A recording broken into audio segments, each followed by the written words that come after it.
Bonjour tout le monde, mon nom est Hugo Labrègue, j'espère que vous allez bien. Je souhaite la bienvenue à un nouvel épisode du podcast Outside the Box, culture financière. Deuxième partie aujourd'hui avec Taïssa.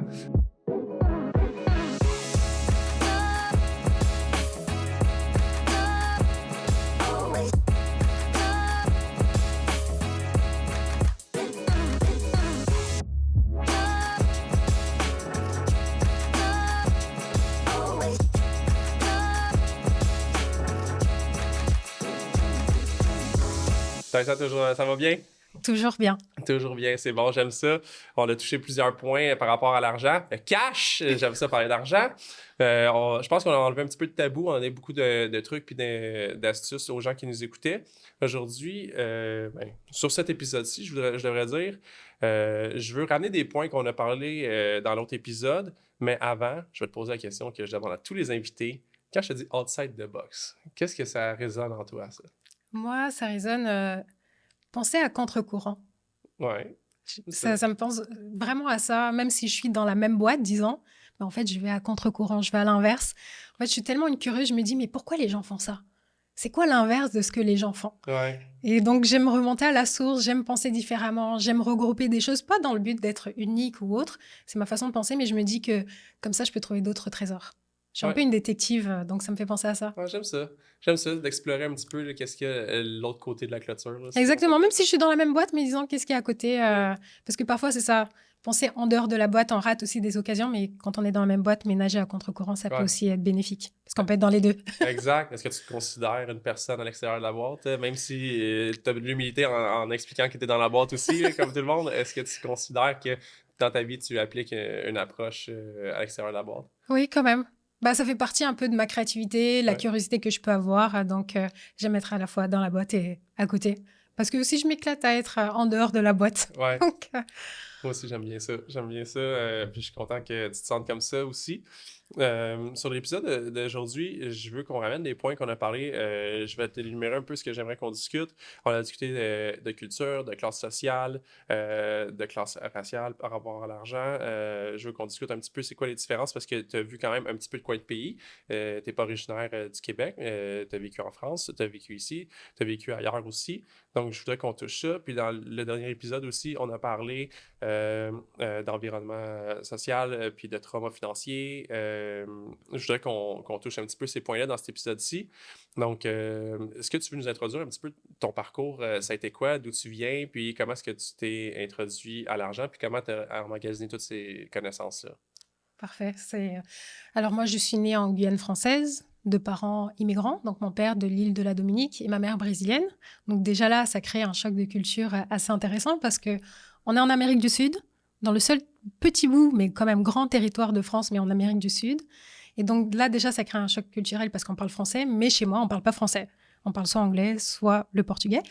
Et donc, ne serait-ce que là, déjà, on commence à voir aussi la structure des classes sociales, en fait, parce que mes parents sont immigrants dans un pays où c'est normal, il y a des gens qui sont natifs de cette zone-là.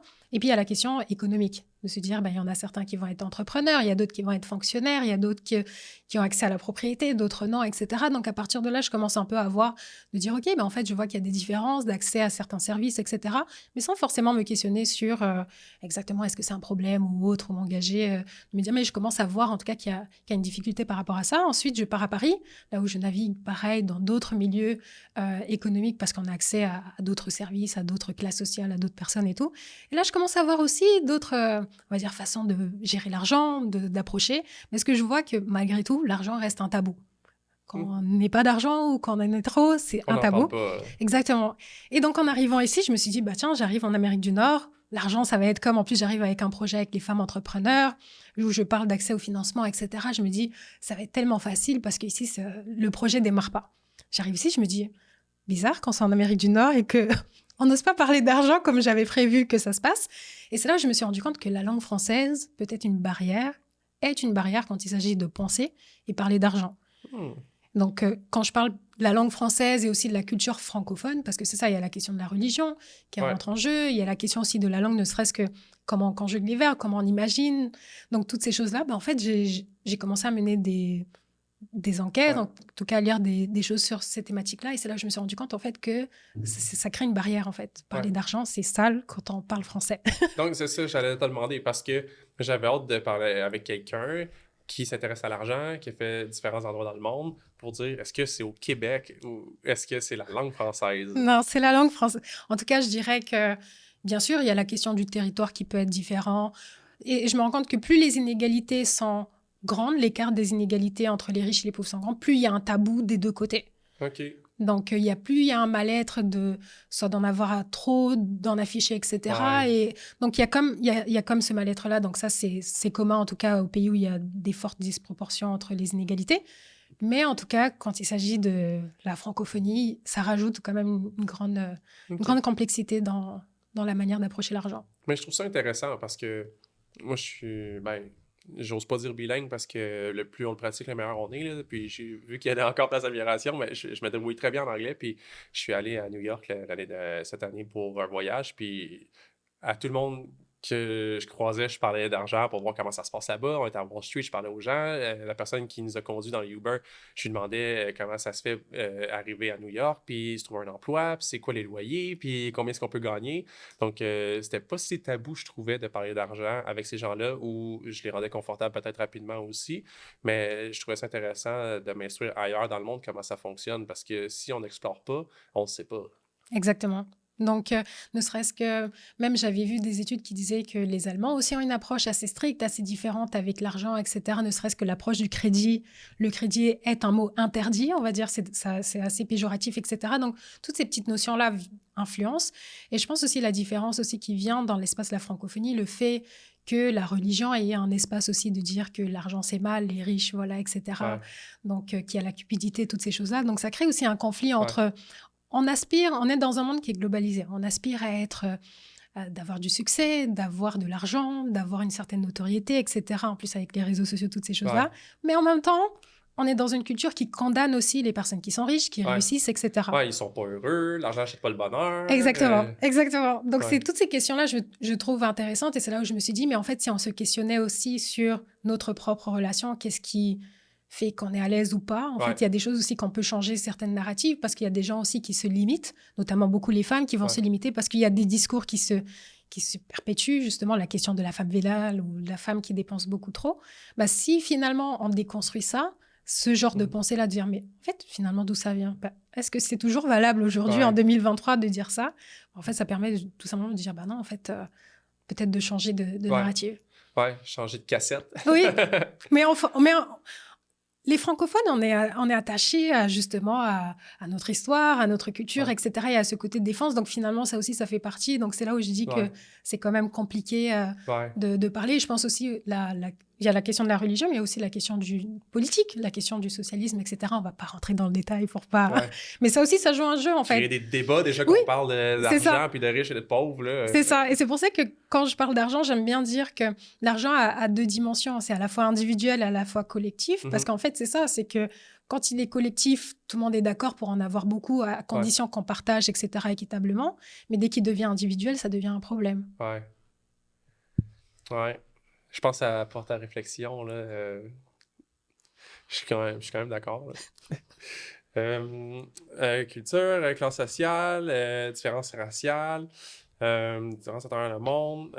Il y a un point que je trouve qui est encore en lien avec ce qu'on parlait, l'environnement social qui est autour de nous. Comment est-ce qu'il nous influence par rapport à nos décisions financières? Beaucoup. Bah, comme je disais juste avant, l'argent avant tout est collectif et justement la question par exemple des femmes, si on reprend et si on fait un lien entre les femmes, parce qu'on parle beaucoup pourquoi les femmes investissent moins. Beaucoup vont dire investissent moins que les hommes, etc. Mais en contrepartie, il y aura des études qui vont dire les femmes investissent mieux que les hommes. Oh, c'est intéressant ça. Parce que leur appétit du risque est différent. Et voilà, c'est ça. Donc, c'est là où, quand on met en parallèle, de dire pourquoi elles investissent moins. Elles investissent moins parce qu'elles ont moins d'argent, elles ont moins accès au capital, etc. Mais il y a aussi la notion de, bien souvent, l'argent des femmes est l'argent d'une communauté. Et l'argent de sa famille proche, ses enfants, son mari, etc., si elle est dans un couple hétérosexuel, de sa famille élargie, si elle a des parents, des grands-parents, etc., les tantes, etc. Et ça arrive beaucoup sur les personnes qui ont un parcours immigrant. Ouais, justement d'aider des familles parce qu'elles sont souvent la première génération à accéder aux études, ouais, accéder à un salaire, on va dire, un salaire tout simplement, ouais, etc. Et donc là, finalement, les enjeux justement de son environnement social influencent ses décisions parce qu'on ne va plus investir que pour soi, on va investir pour la collectivité. Et comme je exact. disais, pour enlever la culpabilité, parce que c'est ça, déjà on nous dit que femme, argent, c'est pas bon mélange. Et Donc, dans si en plus de ça, je veux de l'argent et que c'est que pour moi, exact, c'est bah, je ça. vais pas le faire. Donc, Donc c'est je le ça, fais pour la... Voilà, l'espace que tu parlais entre l'individuel ou le collectif, là, en fait, là, c'est exactement. ça. Donc là, déjà, c'est une première influence dans notre décision, pourquoi Ouais, on va investir, pourquoi on va se ouais, lancer dans l'entrepreneuriat. Beaucoup de femmes se lancent dans l'entrepreneuriat avec une envie d'un impact social, avec une ouais. envie de léguer, de construire sur le long terme, etc. Donc, Donc, ça des influence. objectifs collectifs qui sont mieux accueillis, mieux vus que individuels, par exemple. C'est inné, on est socialisé pour être dans le don du soi en tant que Ouais. femme. Donc, même si on a Mais envie, en probablement fait, parce que vous donnez la vie, entre autres, là. je pense, je pense que c'est, en tout cas, c'est pas Ça... inné, c'est vraiment une Non. construction sociale, mais Ouais. je pense que oui, c'est par rapport à ça. On doit être dans le don du soi. Et donc, systématiquement, on est dans le don du soi. Et donc, ça veut dire que quand on va à l'inverse, on trouve pas sa place. Ouais. Si on est une femme qui veut que pour soi, bah, c'est difficile d'assumer qu'on veut une carrière, on veut de Ouais. l'argent, on veut être ceci. Donc, c'est là où on va parler justement, ah, mais tu es du côté masculin. Non, c'est Ouais. juste une femme qui pense de cette façon-là, parce qu'il y a aussi des femmes qui pensent comme ça. Et c'est là où finalement ça peut freiner. Et c'est pour ça que les Ouais. modèles aujourd'hui d'investissement qu'on va proposer, en tout cas les processus d'investissement, vont être, on va dire, d'une certaine façon. Donc, si on le dit par exemple très masculin, etc., même si j'aime pas le positionner comme ça, c'est d'une façon, avec des critères qui sont différents, sauf qu'il y a une grande majorité de femmes qui ont des ambitions et des Qui sont objectifs différentes. qui sont collectifs en fait, Ouais. parce qu'elles sont influencées par leur environnement social. Ouais.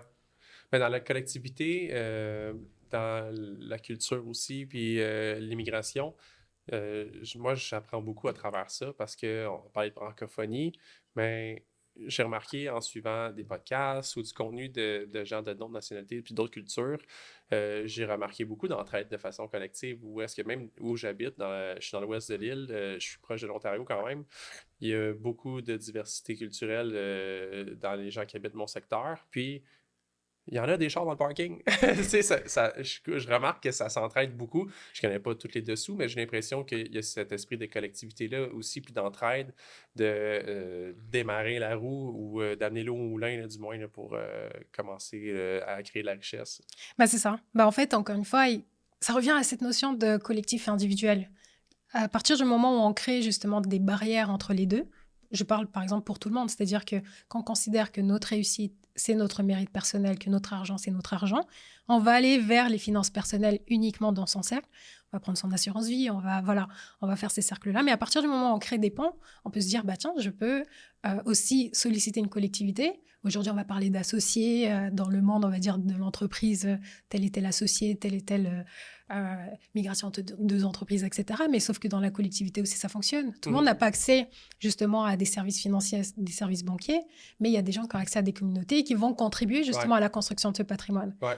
Donc, il y a, on va dire, on a tout à gagner à faire un pont entre les deux, de Ouais. dire, OK, que l'argent est à la fois collectif et à la fois individuel.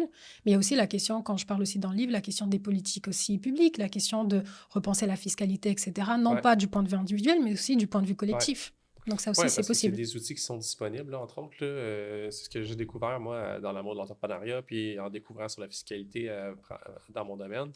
Ben, c'est disponible, là, la fiscalité. Là. Ça s'applique à tout le monde. Là. Ça dépend de chaque personne, si ça s'applique Exactement. de façon individuelle à eux. Puis, étant donné qu'on a parlé beaucoup de collectivité puis de bons côtés, c'est pas méchant non plus de façon individuelle. Non, du tout. Puis pour revenir un peu sur ton parcours, est-ce que tu veux nous partager un peu le déclic ou le changement que ça t'a apporté de t'asseoir avec un professionnel puis de prendre en main tes finances personnelles? Ben, je dis prendre en main, mais Ouais. je veux dire de faire le portrait, de dresser le portrait puis de te faire une stratégie. Mais en fait, c'est pour ça que je dis qu'il ne faut pas faire une barrière entre les deux. Il faut faire un pont parce que moi, j'ai beaucoup investi à titre individuel. Et aujourd'hui, je me dis, ben, tiens, je sens que pour aligner avec ce que j'ai envie de faire, avec mes valeurs, ben, ça a plus de sens si je fais collectivement, sur des projets plus collectifs. Et puis aussi dans l'intérêt d'augmenter un impact. Donc moi, à 18 ans, j'ai rencontré un conseiller financier parce que je devais, bah, c'est à ce moment-là où tu revois, tu vas avoir accès à ton compte personnel et tout, parce que je deviens majeure. Et puis c'est là, il me dit, ben tiens, on va placer sur telle et telle chose. Donc moi, dans mon foyer, on parlait d'argent parce que ma mère est entrepreneur, mais on parlait pas d'argent et de placement. On parlait d'argent parce qu'on voyait que ça circulait, parce que je tenais la caisse de la boutique, mais pas de... Donc, pour moi, la question de l'argent, j'avais cette notion de, il faut travailler, il faut donner une force de travail. En échange de cet effort, tu as quelque chose. C'était ça, ma notion de l'argent. Et donc, moi, je me suis dit, mais cet exemple d'entrepreneur, c'est beaucoup trop dur, en fait, alors qu'à côté, c'est pour ça que je dis que mon environnement social m'a donné plein d'exemples. À côté, je vois des gens qui ont leur salaire, ils font leur 9 à 5, et ils ont tout un salaire, ils ont le temps de profiter, ils ont accès justement au crédit de la bonne façon, etc. Je dis, moi, je veux cette vie-là. Elle a l'air beaucoup plus simple. Bon, aujourd'hui, tout a changé. Mais... Donc, c'est comme, ne serait-ce que là, mon environnement social m'a influencé. Donc, même si je rencontre ce banquier qui me dit comment faire des placements, et encore une fois, là, c'était pour la retraite. Et je dis, mais la retraite, c'est tellement loin. Mais c'est une vieille méthode aussi. Exactement, mais c'était quand même formateur parce que ça m'a permis de voir des processus, des réflexions. C'est-à-dire que celui qui m'avait vraiment un peu marqué un déplacement, c'est un jour, il me dit « Ok, tu as ouvert ce compte-là, ce compte-là. Donc maintenant, on va ouvrir un autre compte pour que tu puisses défiscaliser, pour que tu puisses faire tes décaissements, qui va être défiscalisé à partir de 10 ans. Tu vas pas partir à la retraite parce que tu n'as que 18 ans à 28 ans. Mais par contre, tu pourras transférer. Et c'est là que j'ai dit « Ah, en fait, il y a la notion de fiscalité qui est aussi importante. » Oui, définitivement. Puis c'est drôle parce que je ne veux pas amener le sujet dans ce podcast-ci, mais souvent, quand on va faire des investissements pour entreprise, c'est le premier point qu'on va vérifier parce que les gens, par réflexe, vont dire « Ah, mais ce placement-là, il rapporte plus. » Oui, mais le revenu d'intérêt, c'est plus imposable que du dividende ou du gain capital. Donc, est-ce que ton revenu net à la fin est plus élevé dans ce choix-là ou ce choix-là? C'est la question de fiscalité qui l'emporte. Là, exactement. Ce et donc là, j'étais comme, et au fur et à mesure, je vois le mécanisme de dire, mais en fait, je comprends le principe de faire de l'argent sur de l'argent. J'entendais, mais je ne savais pas ce que c'était, en fait. Et donc, c'est là où j'ai commencé à comprendre à titre individuel. Et après, du point de vue collectif, c'est là où par exemple, j'ai monté une entreprise avec ma mère, où en famille, on a décidé de faire un pot commun, de monter ce projet commun. Là, c'est un projet collectif. Et là, je vois une autre dimension. Et je me dis, mais ça, c'est tout aussi intéressant. Donc, quand je vois des personnes, par exemple, acheter des parcs immobiliers pour faire des logements à prix raisonnable, etc., de monter en collectif, etc., c'est une autre structure. Et là où je me dis aussi, ça aussi, c'est des choses que si je savais, par exemple, plus tôt, je l'aurais fait. Quand je parle aussi, par exemple, d'investir dans le monde de l'art, parce que c'est aussi financer une sorte de collectivité, etc. Donc, toutes ces choses-là, finalement, aujourd'hui, c'est un peu la transition que je fais entre l'individuel qui, en effet, m'a apporté une certaine assurance, mais aujourd'hui, le collectif aussi m'apporte une autre façon, une autre expertise, et aussi avec le montage d'entreprise, etc. Donc, ça aussi, c'est intéressant. Oui, définitivement. Je ne savais pas que ta mère était impliquée dans le projet. Pas celui-là, un autre. Ouais. Okay. C'est un projet familial, c'est ça. Donc, en fait, ça qui c'est assez drôle parce que moi, suivant le domaine de la technologie, donc tu vois toujours des cofondateurs, etc. Donc, tu vois toutes ces belles histoires dans le garage, etc. Mais moi, pour moi, j'étais comme, c'est eux dans le monde de la tech à San Francisco qui font ça. Et finalement, de me dire que je monte ce projet avec ma mère, avec mon frère et ma mère, et de me dire, ah, mais en fait, c'est le même mécanisme, justement, de faire le pack d'associés, de faire, j'ai dit, ah, c'est intéressant parce que c'est la même chose que j'entends, ceux qui vendent des startups, alors que là, c'est juste une petite échoppe, on va dire, un premier projet en famille, en fait. Donc, c'est ça qui est intéressant. Mais c'est pour ça, quand tu parlais tantôt de ton banquier, il parlait de la retraite, je disais que c'était des vieux modèles, mais c'est pas nécessairement des vieux modèles parce qu'ils n'expirent pas. Il n'y a pas de date d'expiration. Dans le fond, les principes restent les mêmes, de se protéger avec une convention actionnaire, l'accès au financement, tous les principes entrepreneuriales sont pareils partout dans le monde. C'est juste que les législations sont différentes, puis la fiscalité est différente selon différents pays. Tu nous as partagé sur ton expérience avec l'argent. Je voulais revenir sur ce point-là de l'expérience avec l'argent de façon générale. Il y a des points que j'ai soulevés dans la lecture puis qu'on a parlé dans l'autre épisode que j'aimerais que tu puisses élaborer un peu plus dessus. Je pense à un point que je connaissais moins, la violence économique. Il y a le trauma financier aussi qu'on a un petit peu parlé. J'ai trouvé intéressant aussi la taxe générationnelle puis la comptabilité mentale. Donc, ça fait beaucoup. Ben, c'est beaucoup. Mais il nous reste comme une dizaine de minutes environ. Là, donc, si on commence par la violence économique, les gens qui nous écoutent doivent se demander c'est quoi ça, la violence économique? OK. Donc, en fait, juste pour mettre en contexte, comme on disait, on a nos propres expériences, on va dire, avec l'argent, mais tout ça est dans un contexte dans lequel on vit. C'est-à-dire qu'il y a une échelle à la fois individuelle et, encore une fois, sociétale, systémique, c'est là où on va parler des violences et tout, qui rentrent en jeu. Donc, le fait que, quand je parle que, justement, mes parents sont immigrants, que moi aussi j'ai immigré au Canada, etc., qu'il y a des choses dont je n'ai pas accès, que je voyais la différence entre mes parents qui n'avaient pas accès, par exemple, à des crédits bancaires et que d'autres personnes avaient accès, à ce moment-là, je ne savais pas que c'était par rapport à leurs conditions sociales Ouais. qui impliquaient ça. Donc là, c'était pas une question d'argent. Certainement, ma mère gagnait plus peut-être que la fonctionnaire, mais finalement, elle n'avait pas accès aux mêmes enjeux. Et c'est là où la question de la violence économique qu'ont subi mes parents et d'autres personnes qui vivent dans ce milieu, qui évoluent dans ce système-là, c'est ça, c'est ne pas avoir accès justement à des services de base financiers, accès justement à la création de patrimoine, etc., à la discrimination de façon générale. Là, si on parle de la sphère économique, c'est ça. Et dans le livre, je parle justement de... Et tout ça, ça provoque des traumas. Et donc, c'est-à-dire que moi, je grandis dans un foyer avec des parents immigrants qui, eux, ont déjà, on va dire, un manque de connaissances, n'ont pas eu accès à l'éducation financière traditionnelle, qui, en plus de ça, ont des barrières. Donc, c'est normal que moi, je grandis dans un milieu en disant « Et en fait, toi, tu n'auras pas accès au crédit. » Et que moi, je grandisse en me disant « En fait, ça va être très dur que j'ai accès à la propriété parce que je n'ai pas accès. » Donc, moi, j'hérite, en fait, des traumas que mes parents ont vécu suite, justement, à un système qui n'est pas fait pour eux. Probablement que tous les gens qui nous écoutent en ce moment doivent réfléchir à leur propre trauma. Puis, dans la lecture, puis je t'en ai parlé aussi dans l'auto quand on est venu, j'ai réalisé moi-même mes propres traumas aussi. Comment ça, est-ce que j'atteins un niveau de confort ou est-ce que je ne ressens plus vraiment les circonstances économiques, mais je me suis encore insécure. Même si je prends des risques, même si je comprends le rouage financier, comment ça, est-ce que je me sens encore comme ça? Ben, ça m'a fait penser plus loin, voir comment ma mère a grandi face à l'argent puis comment j'ai appris en la voyant faire. Exactement. Donc, nos parents sont les premiers, on va dire, professeurs financiers qu'on a accès. Et donc là, déjà, ça nous crée des traumas. Donc, en grandissant, donc tout ça nous met en situation de vulnérabilité à vivre justement des violences économiques. Si, par exemple, on vit dans un foyer où, justement, l'argent était difficile, où notre mère, par exemple, n'avait pas accès à une autonomie économique, etc., ben, on peut répliquer ce modèle parce que, finalement, c'est sur quoi on a grandi et, finalement, se retrouver dans cette situation-là. On parle beaucoup aujourd'hui de violences économiques au sein d'un couple, donc où la femme est justement sous emprise, où elle n'a pas accès à son argent, etc. Tout est géré par l'homme, etc. Ce qui fait qu'elle est dans une situation où qu'elle ne peut pas quitter le foyer en cas de situation toxique. Mais ça arrive aussi dans un cas d'un travail, par exemple. J'avais vu ça au travail aussi. Au travail aussi. Donc, en effet, quand je dis, par exemple, le parcours d'immigration, ça complique, en fait, la situation financière et économique des personnes. On n'en parle pas, mais ça complique, en fait. Donc, tout ça met en situation de vulnérabilité de ne pas pouvoir quitter un emploi toxique. Par exemple, s'il y a des rétentions de salaire, etc., on ne peut pas aller face à la justice parce qu'on n'a pas accès. Et donc, tout ça, ça crée des traumas. Et c'est pour ça que des fois, je dis que je mets un mot fort dessus parce que on a l'impression que trauma, c'est vraiment comme quelque chose qui est visible, etc. Sauf que là, dans le cadre du trauma économique, il est invisible. Finalement, il vient comme nous grignoter, etc. Et puis nous met une situation de vulnérabilité, de méfiance envers l'institution, etc. Et finalement, on se renferme dans cette situation. On le voit, ça aussi. Ça arrive à l'occasion avec certaines personnes où est-ce que l'assureur, il ne paiera pas, il ne veut pas payer l'assureur. Il y a des croyances face à des compagnies d'assurance à cause de certaines histoires dans le passé où est-ce que les gens vont se dire « Je ne veux pas prendre l'assurance parce qu'il ne me paiera pas, je vais gaspiller mon argent. » Exactement.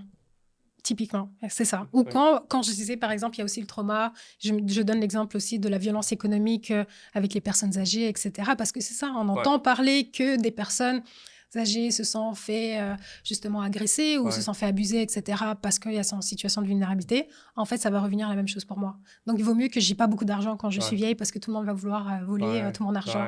Mais en même temps, à côté, on a peur justement d'être dans le syndrome du lady's bag. Justement, quand c'est un terme qui dit pour voir les femmes qui sont itinérantes, qui ont plein de sacs, justement d'avoir peur de se retrouver dans ça. Donc, on est comme entre les deux. Et tout ça, ça crée du stress, ça crée justement une sorte de violence et de trauma dans lequel il faut en parler. Ben oui, puis c'est pour ça que je voulais qu'on en parle, parce que l'idée du podcast, c'est la culture financière. Puis maintenant qu'on en parle, est-ce que tu as des outils ou des trucs que tu pourrais donner aux gens qu'on est en train de sensibiliser présentement, qui pourraient réfléchir à ça, puis c'est-à-dire qu'ils sont soit témoins ou victimes d'une situation comme ça? Bah déjà, si on est témoin, par exemple, de quelqu'un qui subit une violence économique, c'est déjà d'essayer d'apporter de l'aide à cette personne-là. C'est pas toujours évident, mais de trouver en tout cas des aides extérieures. Il y en a beaucoup. Comme on est au Québec, il y a SOS. Il y a des organismes. Voilà, il y a des organismes qui s'occupent de ça. Donc, c'est vraiment d'apporter une assistance. Parce que parfois, en fait, il y a beaucoup de critiques de dire mais pourquoi elle quitte pas le foyer, si c'est violent, etc. Mais c'est de comprendre justement qu'on ne quitte pas un foyer, on ne quitte pas une situation parce qu'il y a une emprise et tout. Donc, c'est d'accompagner au mieux. Et puis, de faire toujours un suivi par un professionnel. Ça aussi, c'est important, même si, on va dire, il y a une amie, on va dans cette situation et qu'on ne peut pas prêter assistance parce que c'est nous mettre aussi en situation de danger. Il y a toujours, comme on disait, des organismes, des institutions et tout. De faire confiance quand même, même si, encore une fois, il y a des histoires qui vont dire que ça ne se passe pas, que le système est contre nous. Il faut quand même... même d'en parler à un professionnel, comme tu as dit, parce qu'on a des cours obligatoires à faire, des formations continues à faire, nous, les professionnels. Puis, cette année, dans les cours de conformité, dans les cours obligatoires, c'était sur, justement, être témoin d'une personne victime d'un membre de sa famille qui profite de sa vulnérabilité. C'était très axé sur les gens vulnérables cette année. Là. Mais nous, on ne pouvait pas dénoncer, mais on pouvait poser des questions aux gens qu'on croit qui sont en situation de vulnérabilité pour les sensibiliser à ce qui se passe.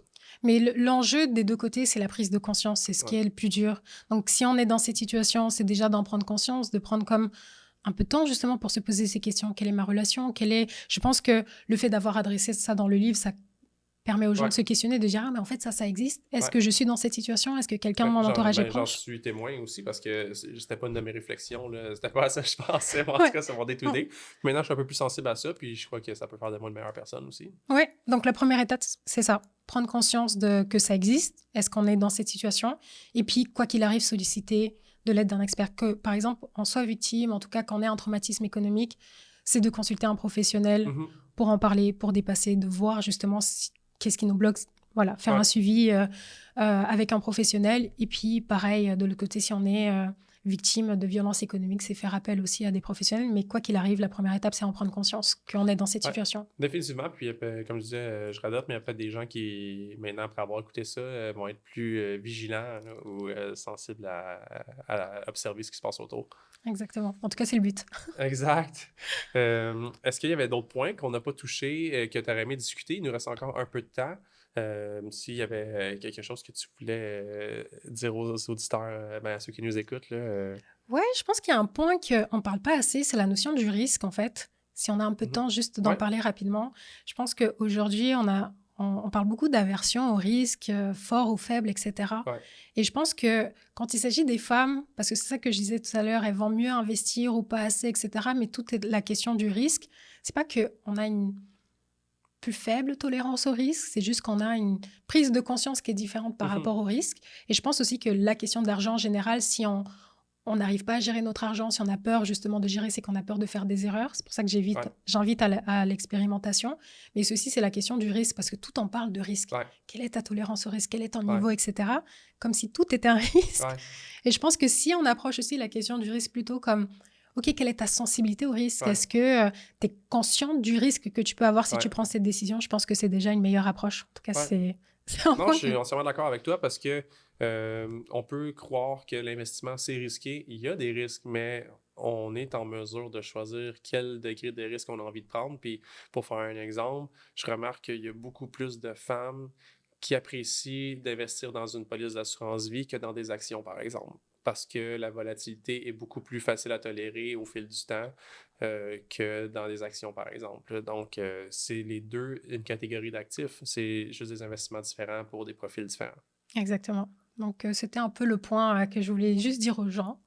En effet, d'apprendre à approcher le risque différemment. Parce que ne serait-ce que même l'entrepreneuriat, c'est un risque. Même lancer, par exemple. C'est un risque. Tout est un risque. Avoir des enfants, c'est un risque. Oui. Un risque financier. En fait, c'est ça. C'est dans quelle partie du risque on le voit et à partir de quel angle, en fait. Et je pense que c'est ça, c'est que peu importe le risque qu'on nous dit, il y a toujours une manière de le voir différemment selon sa propre personne. Quand je disais justement de nager à contre-courant, c'est ça, c'est de se dire, OK, si tout le monde dit que ce bien-là ou cet investissement-là est ultra risqué, pourquoi? En quoi, par exemple, si vraiment ça vous intéresse, en quoi il peut devenir moins risqué? Comment j'ai la gestion, finalement, comment je peux faire la gestion du risque pour que je puisse me sentir bien, prendre ma décision en pleine conscience. Donc, ça serait mon message à passer. Et puis, quand il s'agit d'argent, comme tu dis, c'est toujours risqué, mais il n'y a pas mort d'homme d'en parler, il n'y a pas mort d'homme d'essayer petit et surtout de parler à un professionnel. En tout cas, c'est Exact. toujours mon premier conseil. Ben, merci. J'espère que ça vous a plu. Moi, ça m'a fait plaisir, Taïsa. Merci beaucoup d'avoir accepté de venir sur le podcast. Puis, je vais à nouveau te suggérer de dire où est-ce que les gens pourraient te rejoindre là, s'ils ont apprécié l'épisode, puis rentrer en contact avec toi, où est-ce qu'ils pourraient te contacter. Ouais, donc moi, mon site, c'est déclicdufric.com. Donc, toutes les informations sont sur le site. J'envoie une newsletter toutes les 2 semaines. Donc, vous pouvez aussi vous abonner où j'envoie justement des guides financiers pratiques pour se mettre en action. Donc, ça me ferait plaisir de parler, d'échanger avec les personnes qui veulent échanger avec moi. Ben, je les invite à le faire, puis à se procurer la copie, il y a collé sur la table, Le déclic du fric. Super bonne lecture que j'ai appréciée. Merci à tous pour votre écoute. Je vous souhaite une bonne fin de journée, puis au prochain épisode. Salut!